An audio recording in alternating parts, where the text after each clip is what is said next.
DEFCON asked feds to call a timeout. Snowden created a dead man switch, and Russia is staying hack-free with typewriters? All that and more this time on ThreatWire.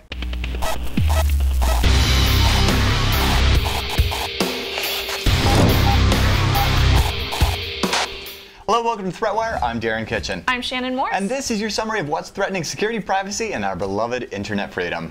Internet is for, never mind. Now, in a recent blog post by DEFCON founder Jeff Moss, aka The Dark Tangent, he politely asked that federal agents not attend this year, due to the recent spur of events, which may create some uncomfortable feelings in the community.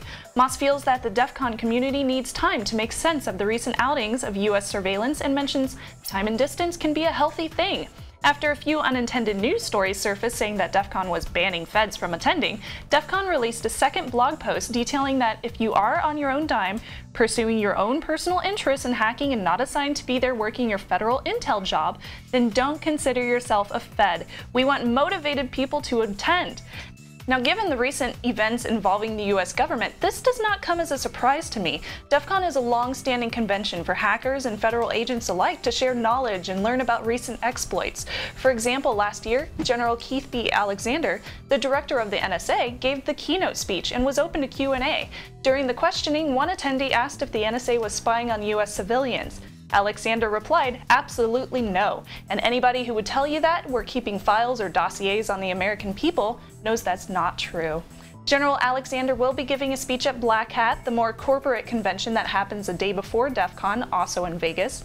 I, personally, with Darren, will be there at DEFCON this year, not only working as a vendor and also as press, but also enjoying one of my favorite conventions of the year, lots of parties, and I'll also be playing Spot the Fed. I played that the other year and I won. I got What'd you win? A t-shirt. A t-shirt! I Spot the Fed. Nice. I hope to continue that as well. I think it's great. It's like, you know. Might be harder this year. It's like the feds and DEFCON, they're just like Ross and Rachel right now. They're on a break. Now, in the ongoing case of where in the world is Edward Snowden? Sorry.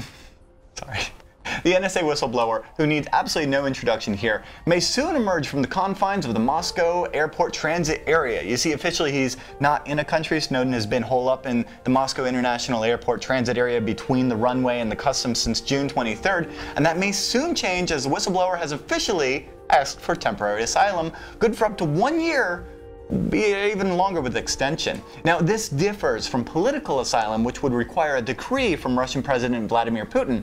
You see, Snowden had already has political asylum in, say, Venezuela, Bolivia, and Ecuador. It's really just a matter of getting there without, for example, having his plane grounded. This actually occurred a few weeks ago when a plane rumored to be harboring Snowden was denied entry to France, Portugal, Italy, and Spain's airspace, and the international incident was further escalated as the plane was in fact host of the president of Bolivia. Oops. Now, the process of granting temporary asylum in Russia can be granted by the Federal Migration Service and can take up to 3 months, but Snowden's lawyer expects that he's going to be able to leave the airport within a week. Previously, Russia made it absolutely clear that it would only grant asylum if Snowden would stop leaking documents, a term that Snowden has recently agreed to. Putin had stated, quote, "We have warned Mr. Snowden that any actions by him connected to harming Russian-American relationships are unacceptable." Now, while possibly a valuable propaganda asset for Putin, Snowden does come with a little bit of baggage. I mean, aside from the obvious extradition request from the US, he could cause some tension in the upcoming G20 summit in St. Petersburg, as well as the 2014 Winter Olympics. Senator Lindsey Graham has said that the US would even consider boycotting the Olympics if Snowden were granted asylum.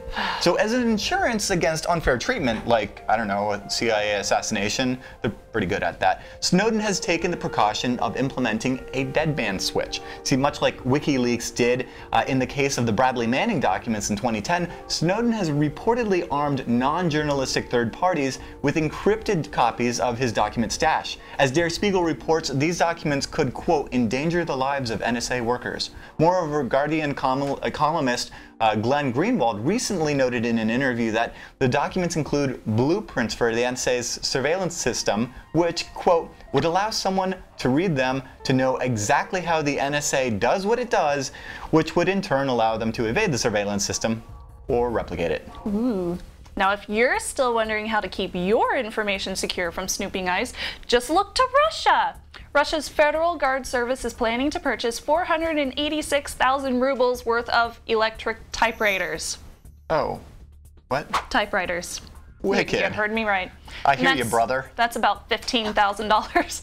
An FSO source said after scandals with the distribution of secret documents by WikiLeaks, the exposes by Edward Snowden, reports about Dmitry Medvedev being listened in on during his visit to the G20 summit in London, it has been decided to expand the practice of creating paper documents. Now, on one hand, any electronic communications can be breached and is vulnerable. However, paper trails can also be vulnerable by being physically stolen, photographed, or destroyed. At least that's my take on it. Probably. In Soviet Russia, typewriters, you? Right, you? Leave us a better one in the comments.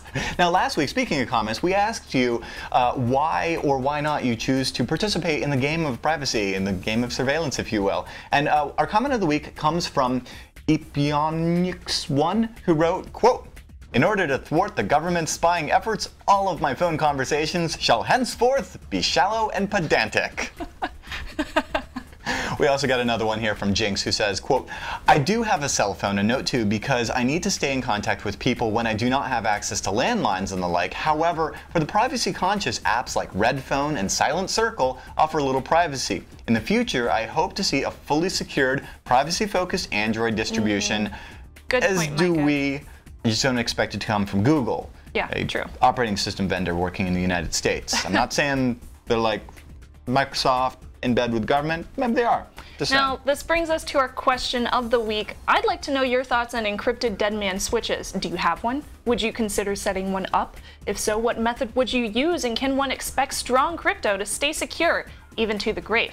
Let us know in the comments below. EEF5204D6A. Now remember, you can find all of the ways to subscribe over at threatwire.org and get involved with our Google Plus community for continued discussions on stories like these. Up to 60,000 people a year are stopped and examined by police entering or returning to the UK by land, sea, or air under the powers in the Terrorism Act.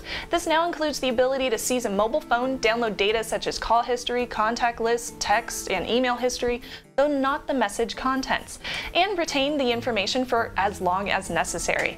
Now, while the UK Information Commissioner claims the information has been very useful in disrupting terrorists and bringing them to justice, Privacy International is extremely concerned by these intrusive tactics, citing the practice as the modern equivalent of searching your home and office, searching through your family albums and business records. Outside the UK border, the police need a warrant, while on UK streets, police need both probable cause and the phone can only be seized if the person is arrested. Outlook.com, the replacement for Hotmail, boasts over 420 million users. 420 million users with their data siphoned to the NSA. In a recent leak from NSA whistleblower Edward Snowden, the Register has learned that during the development of Outlook.com, Microsoft worked directly with the FBI in order to create a workaround for intercepting encrypted messages. Now, per an NSA newsletter, quote, "For Prism collection against Hotmail, Live, and Outlook.com, emails will be unaffected because Prism collects this data prior to encryption." Seems it goes for Microsoft's storage service, SkyDrive, as well. Can we spell in bed with the government? This makes me feel dirty. It makes me feel better for not taking their money on Hack 5. Now, finally. And finally, does accused felon Edward Snowden have the right to free speech? Or as State Department spokeswoman Jen Psaki puts it, a propaganda platform. Thanks to Chris B for sharing this press briefing video, which leaves us, like many, lost for words. You can chime in with yours at threatwire.org. With all of that, I'm Darren Kitchen. I'm Shannon Morse. We'll see you on the internet. Whatever's left of it. It's gonna be okay. The internet.